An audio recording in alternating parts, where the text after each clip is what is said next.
Donc, en fait, c'était pour dire deux mots. J'avais préparé, bon, seulement on n'a pas eu le temps. J'avais même déjà branché les enceintes pour passer un enseignement sur la dépression, mais je crois que là, on est parti très très longtemps dans le partage, et puis bon, on n'aura pas le temps de faire ça. Je vais peut-être à une autre occasion. Je voulais en fait, puisqu'il y a la sœur Acha qui était là, qui a posé aussi le problème de son voisin, je crois, hein, qui est atteint d'une dépression. Et je crois en fait que pour nous qui sommes chrétiens, parce que celui qui a été dont le cas a été cité n'est pas chrétien. Bon, ça c'est un cas à part. Maintenant, pour ce qui est pour nous, les enfants de Dieu, en fait, je pense que je crois fermement que quand on entre dans cet état d'esprit-là, c'est que à un moment donné, on a laissé de côté la vérité de la parole de Dieu et on a commencé en fait à accepter certaines paroles qui viennent de l'autre. On s'est laissé en fait infecter par des paroles qui viennent de l'autre. Parce que nous savons bien que en fait, le Romains chapitre 12 verset 2 nous dit en fait que nous devons renouveler notre intelligence. Être transformé par le renouvellement de l'intelligence. Pourquoi il le dit ? Et il ne dit pas ça spécialement même à des personnes qui traversent des périodes de dépression, mais il le dit à tout enfant de Dieu. Pourquoi ? Parce que si nous ne renouvelons pas notre intelligence permanemment par la parole de Dieu, alors nous pouvons accepter n'importe quelle pensée qui arrive et commencer à croire à ces pensées-là. Et une fois qu'on commence à croire à ces pensées-là, on va entrer dans un état, je peux même aller plus loin, dans un état spirituel qui n'est pas celui dans lequel nous devons nous retrouver en tant qu'enfants de Dieu. Parce que justement, la parole aussi nous dit, c'est dans Romains 10, verset 17, que la foi vient de ce qu'on entend, et ce qu'on entend vient de la parole de Dieu. Donc si un enfant de Dieu entend autre chose que la parole de Dieu, bon, nous entendons plusieurs paroles, mais si tu reçois dans ton cœur autre chose que la parole de Dieu, ça va avoir pour effet, au lieu que ça produise la foi, ça va produire le contraire de la foi, c'est-à-dire le doute. Et le doute, on va commencer à douter des promesses, douter de la parole de Dieu. Donc le doute, c'est toujours quelque chose qui vient en opposition à ce que Dieu dit. Et ça, en fait, c'est le cœur même du combat spirituel chrétien. Le combat spirituel, c'est pas le fait de se mettre là à chasser les démons, comme on disait là, oh toi esprit de ceci sort, ainsi. Ça, c'est pas ça le vrai combat spirituel. Le vrai, parce que Jésus nous a déjà libérés de tous les démons au moment où nous avons cru. C'est pour ça qu'il dit, celui qui est en Christ est une nouvelle créature. 2 Corinthiens 5,17. Les choses anciennes sont passées et voilà, toutes choses sont devenues nouvelles. Ça, il le dit clairement dans la parole.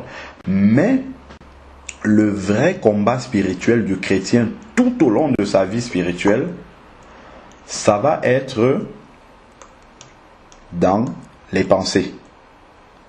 J'accepte une pensée ou je la rejette.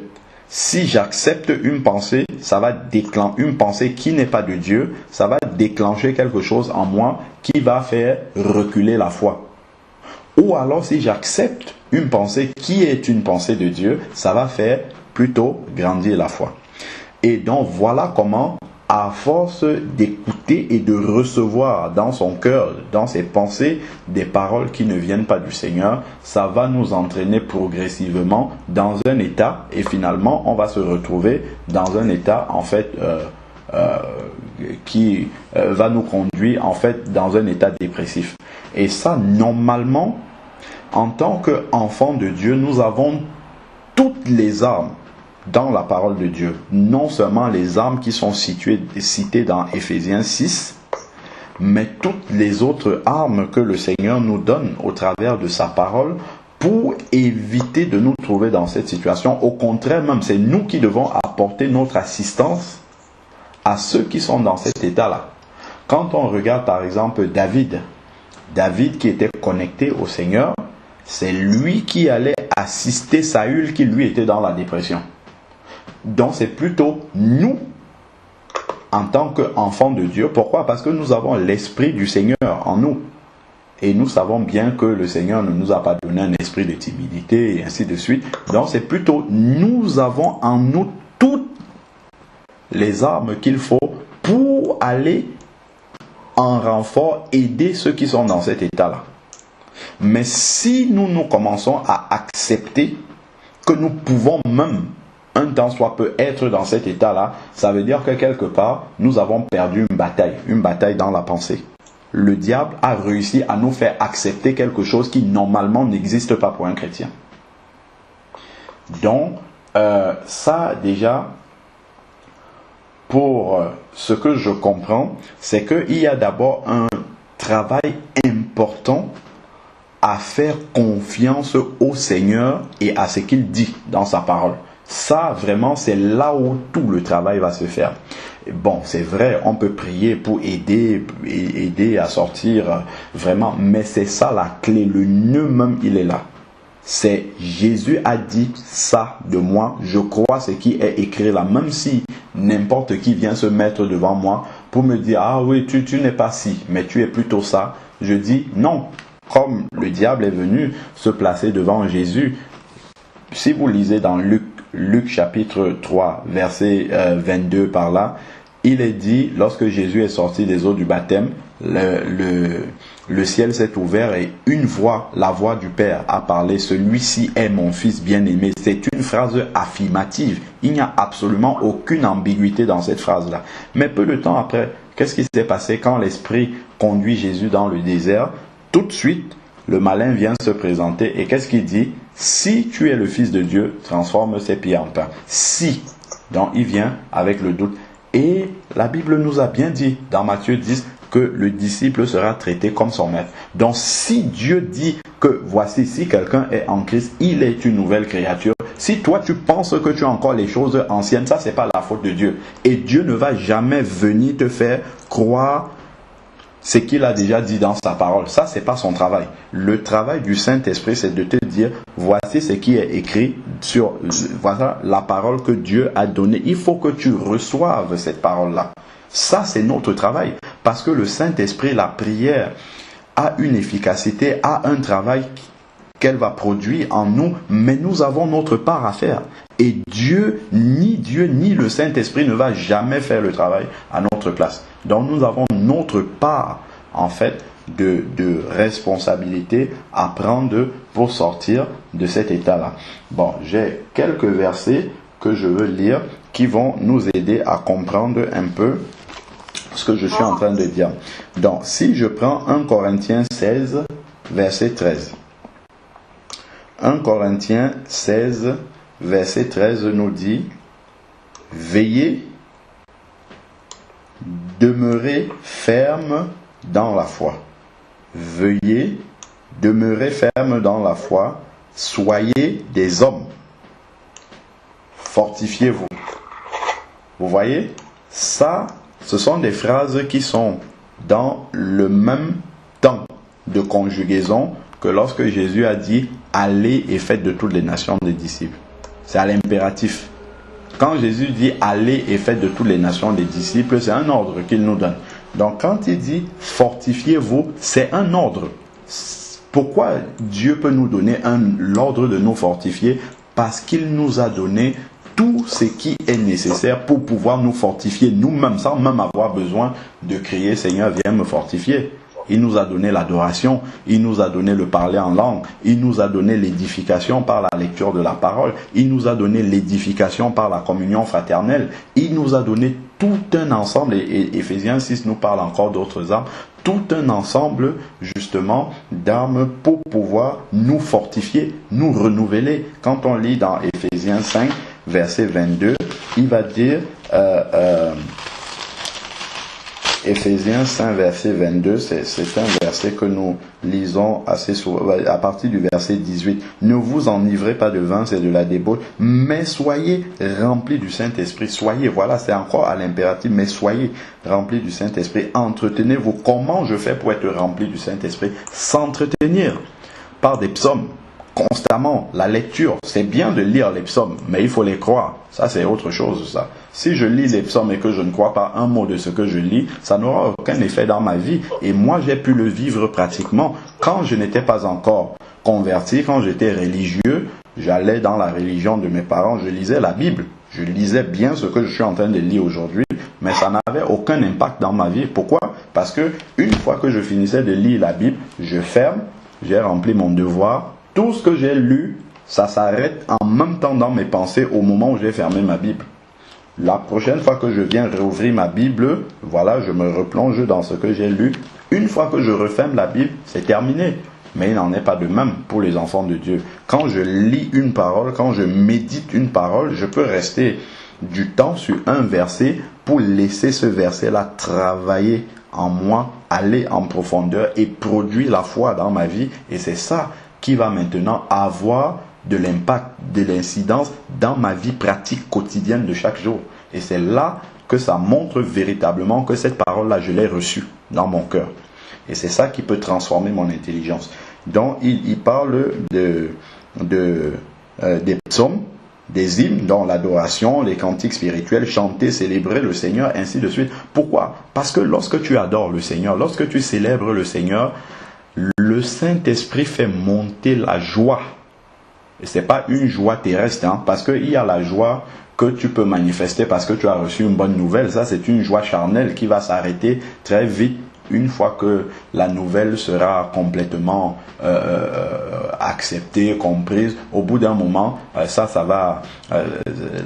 joie-là va partir. Mais la joie céleste, c'est une joie qui est là, qui perdure. Et ça, quand tu adores le Seigneur, c'est le Saint-Esprit qui met cette joie-là dans ton cœur. Et maintenant, cette joie-là, quand elle a pris la place, je ne vois pas comment la dépression peut venir se mettre en même temps que la joie qu'on a reçue. Le seul fait qu'il a parlé des cantiques spirituels, des psaumes, des hymnes, les paroles même qui sont contenues dans les psaumes, les cantiques, les hymnes spirituels, nous rappellent quelquefois l'identité que nous avons en Christ, l'espérance que nous avons en Christ. Il y a un chant qui me revient à l'esprit qui dit souvent, même si tout se déchaîne contre toi, pense encore au divin héritage qui te reste encore là-haut dans le ciel. Donc en fait, si on est nourri par toutes ces pensées-là, ça fera en sorte que les afflictions que nous pouvons avoir là dans la chair vont devenir relatives pour nous. Elles vont devenir relatives et vraiment ce que Dieu dit dans sa parole, c'est ça qui aura tout le poids en fait dans notre vie. Et c'est comme ça qu'on peut sortir justement de cet état de dépression. Voilà, donc fortifiez-vous et c'est un ordre et nous avons toutes les armes pour le faire. Si je prends Éphésiens 6 verset 10, Éphésiens chapitre 6 verset 10, Éphésiens 6 verset 10 dit, Éphésiens, est-ce que c'est ça? Éphésiens 6, non, je suis dans Éphésiens 5. Non, Éphésiens 6, verset 10 dit, au reste, fortifiez-vous dans le Seigneur et par sa force souveraine. Fortifiez-vous. Donc, c'est un ordre à chaque fois que nous sommes en train de le voir dans la parole de Dieu. Fortifiez-vous. Je crois c'est à Josué également, il dit, fortifiez-vous, prenez courage, ainsi de suite. Il y a des versets qui le disent. C'est parce que justement, si le Seigneur nous demande de le faire, c'est qu'il nous a donné, il nous en a donné la capacité. Si je prends maintenant Philippiens 4.4. Philippiens 4.4 nous dit, réjouissez-vous toujours dans le Seigneur. Je le répète, réjouissez-vous. C'est un ordre, c'est un commandement de se réjouir. Pourquoi est-ce qu'on peut se réjouir alors que nous pouvons avoir plein d'afflictions dans la chair, dans la vie de tous les jours?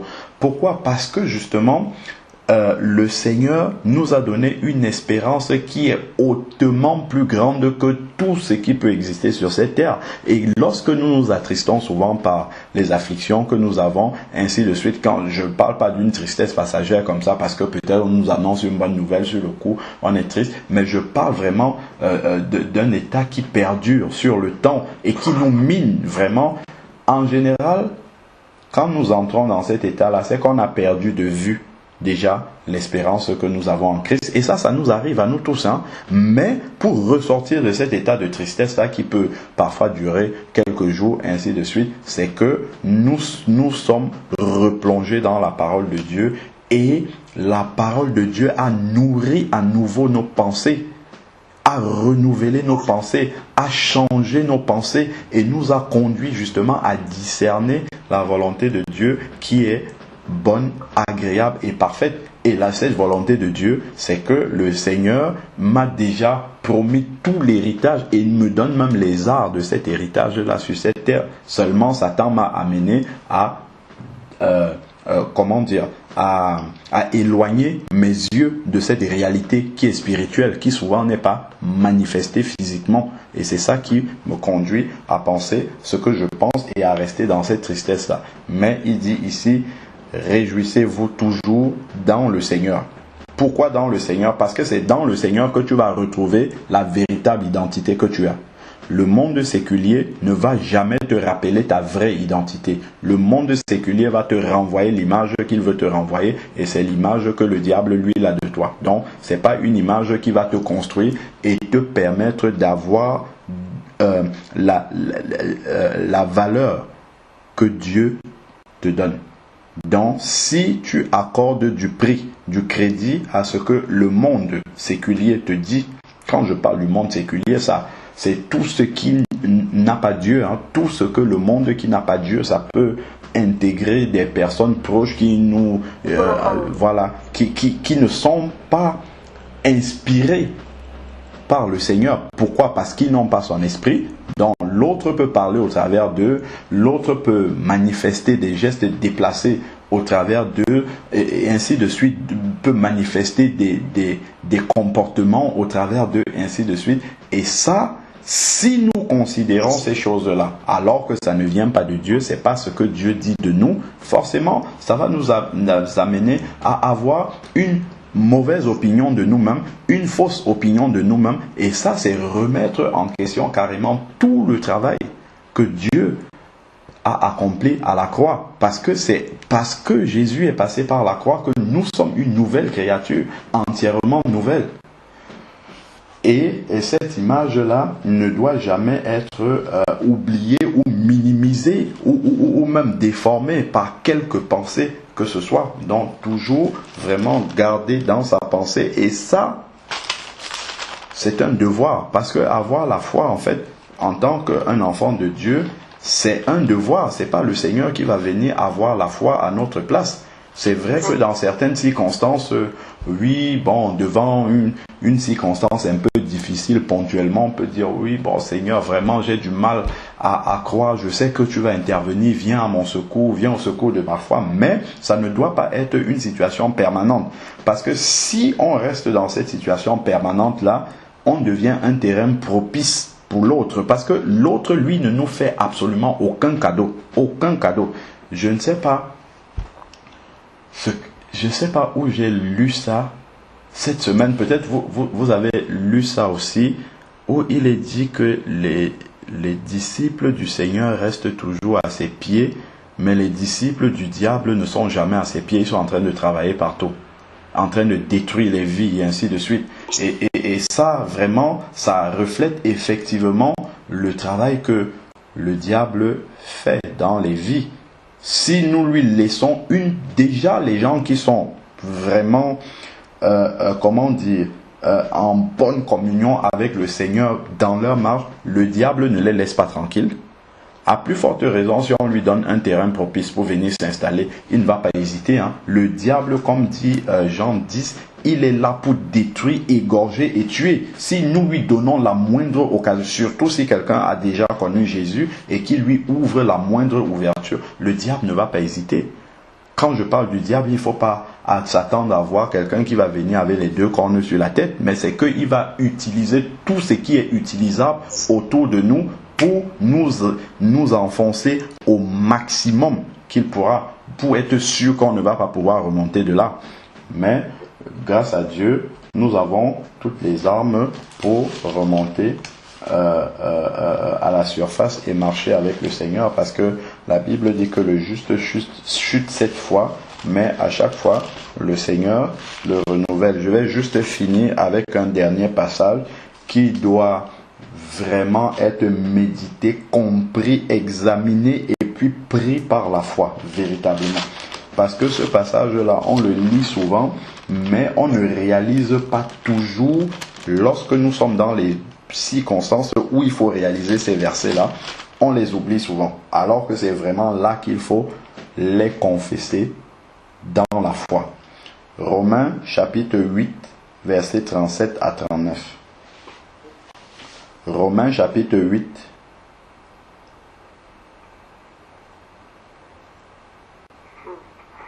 versets 37 à 39 nous dit, mais, je vais même lire le verset 36 avant. Je commence à partir du verset 35. Non, je vais même aller encore plus haut. Parce que plus je regarde en haut, plus je vois des choses vraiment qui sont adaptées à la circonstance. Verset 31 jusqu'à 39. Qu'est-ce qui nous est dit? Que dirons-nous donc à ce sujet? Si Dieu est pour nous, qui sera contre nous?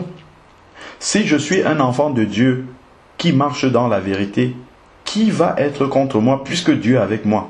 Donc peu importe l'être humain qui va se lever pour dire quelque chose sur ma vie, ou qui est-ce qu'il peut se placer devant Dieu? Est-ce que sa parole a une valeur comparativement à la parole que Dieu dit de moi? Jamais. Donc il dit, que dirons-nous donc à ce sujet? Si Dieu est pour nous, qui sera contre nous? Lui qui n'a pas épargné. Voilà donc ce que j'étais en train de dire. Ce n'est pas que nous avons un quelconque mérite, mais c'est parce qu'il n'a pas épargné son fils. Parce que son fils est mort à la croix pour nous donner cette nouvelle identité chèrement acquise. C'est pour ça que lorsque nous oublions qui nous sommes en Christ et que nous laissons le malin nous dit n'importe quoi et nous fait gober et accepter n'importe quoi par rapport à ce que nous sommes réellement, en fait, c'est diminuer l'œuvre de la croix. C'est même, en priant même le Seigneur, c'est en fait comme pour dire, mais Seigneur, tu n'as pas fait assez, il fallait que tu fasses plus. Et là, le Seigneur est triste de nous voir penser comme ça, de nous voir accepter de tels mensonges. Alors, donc il va dire, lui qui n'a pas épargné son fils, mais l'a livré pour nous tous, comment ne donnera-t-il pas aussi tout avec lui par la grâce? Comment est-ce que le Seigneur ne va pas tout nous donner au travers de son fils, au travers de la grâce que nous accorde son fils? Qui accusera les élus de Dieu? Nous savons que le travail que le diable fait, là où il veut détruire totalement la vie des chrétiens, c'est dans l'accusation dans les pensées. Donc, hop, on a entendu une parole, ou bien même souvent, on n'a même pas entendu une parole. La pensée fabrique quelque chose qui nous accuse. Et nous sommes là, nous croulons sous le poids de la culpabilité, alors que Dieu ne pense pas un seul mot de ce que nous sommes en train de penser. Je ne dis pas les cas où nous avons péché et nous savons grossièrement que nous avons péché, auquel cas il faut se repentir. C'est pas de ça que je parle. Je parle d'un enfant de Dieu qui veut marcher sincèrement dans la vérité avec le Seigneur et qui se laisse, en fait, qui accepte certaines pensées et se laisse accuser dans ses pensées par le diable, et qui commence à considérer que ces accusations-là sont vraies et que Dieu pense et que Dieu est aussi, en tout cas le considère tel que ces accusations-là sont en train de lui parler dans la tête. Et ça, c'est là que le diable, lui, il est content. Quand on est dans cet état-là, il est content parce qu'il sait que le terrain est propice pour vraiment achever la personne qui se trouve dans cet état. Verset 33. Qui accusera les élus de Dieu? Dieu est celui qui justifie. Donc Dieu nous a déjà justifiés. Qui les condamnera? Le Christ, Jésus, est celui qui est mort. Bien plus, il est ressuscité, il est à la droite de Dieu et il intercède pour nous. On voit vraiment toute l'œuvre. Là, on ne peut même pas rentrer dans les détails. Toute l'œuvre de la croix, c'est justement pour éviter que nous puissions nous considérer encore comme l'ancien nous. L'ancien nous qui est déjà mort. L'ancien nous qui n'a plus rien à voir dans ce monde. Quelqu'un peut venir te dire, ah, toi tu es ici. Celui dont tu parles, il est mort. Il y a longtemps. Il est enterré, c'est fini. Celui-là, je ne suis plus cette personne-là, c'est fini. Et croire surtout ce que tu es en train de dire. Parce que le malin aussi, quand il nous voit confesser une parole, il peut titiller pour savoir si nous sommes dans la foi ou pas. Ou si nous avançons juste des paroles sans être des paroles de foi. C'est pour ça que ce que nous sommes en train de lire, ce sont des paroles qui doivent être méditées, broutées dans son cœur, répéter ces paroles comme Josué 1 verset 8 dit, médite les paroles du livre de la loi, répète sans cesse afin que tu réussisses dans tes projets. Il faut vraiment que ces paroles, ces versets que nous sommes en train de lire puissent imprégner vraiment profondément la pensée et ne pas oublier ces paroles-là lorsque les idées d'accusation viennent. Il faut que ces versets-là soient là mais affirmatifs dans la foi. Alors, verset 34, verset 35, autant pour moi. Qui nous séparera, voilà, de l'amour de Christ? Donc nous avons l'assurance d'être aimés par Christ. Si Christ nous aime, même si toute la terre se ligue contre nous et nous haït, cela n'a absolument aucune importance. Si nous avons la certitude d'être dans la volonté de Christ, d'être en train de faire la volonté de Dieu, peu importe si toute la terre nous accuse. Qui nous séparera de l'amour de Christ?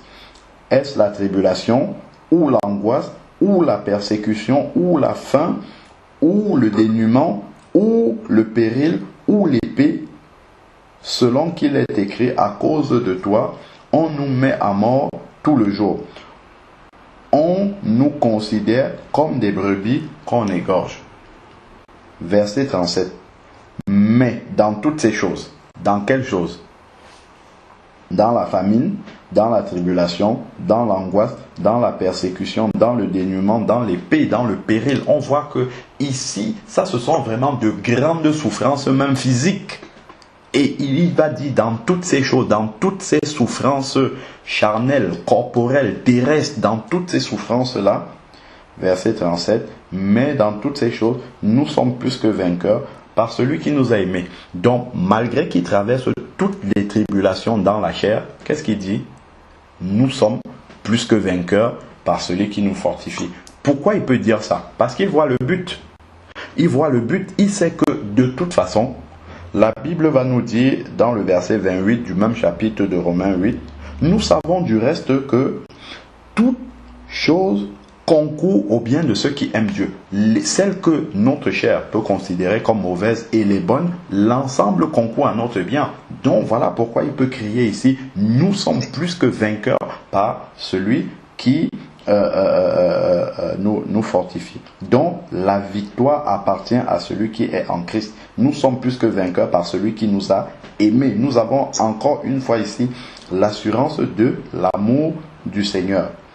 Verset 38. Car je suis persuadé que, regardez, ni la mort, ni la vie, ni les anges, ni les dominations, ni le présent, ni l'avenir, ni les puissances, ni les êtres d'en haut, ni ceux d'en bas, ni aucune créature ne pourra me séparer de l'amour de Dieu en Christ notre Seigneur. Donc ça vraiment, ce sont des paroles qui ont la puissance même de délivrance et de guérison instantanée sur la dépression. Ce qui est écrit là, ces versets-ci, si on les médite bien, si on reçoit ça dans son cœur, je t'assure que à l'instant même tu es délivré totalement de la dépression. Ça, j'ai cette certitude-là, que ces versets-ci ont la puissance de délivrer totalement de toute inquiétude qui puisse exister. Mais il faut que ça soit reçu dans la foi. Que ce qui est écrit là, c'est vrai dans ma vie. Pourquoi? Parce que Christ est mort à la croix pour moi. C'est pour ça que je suis au bénéfice de l'héritage que je lis écrit là dans la parole de Dieu.